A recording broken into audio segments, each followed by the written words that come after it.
मैं आपसे पूछना चाहता हूँ, आप मानते हैं कि अल्लाह एक है? जी।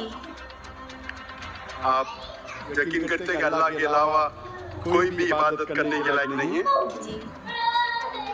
आप मानते हैं कि बुत परस्ती गलत है?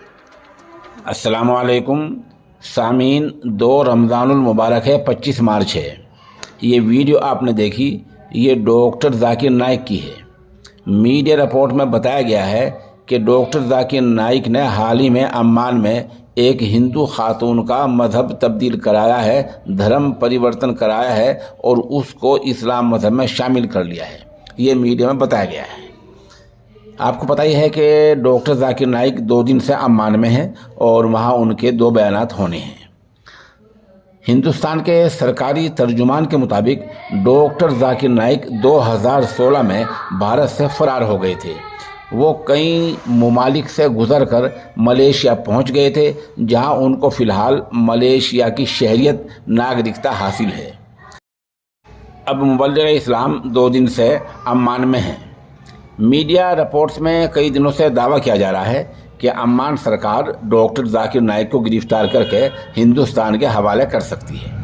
इस मामले में मुल्की वजारत खारजा ने पहली बार रद्द-ए-अमल का इजहार किया है। वजारत खारजा के तर्जुमान अरिंदम बागची ने जुमे के दिन कहा, हिंदुस्तान में जाकिर नाइक के ख़िलाफ़ कई मुकदमात दर्ज हैं। वो कानून की नज़र में भारत से फ़रार है, यानी भगोड़ा है। हम अम्मान की सरकार के साथ राब्ते में हैं। ANI और ED ने नाइक के ख़िलाफ़ कई मामलात की जांच की है।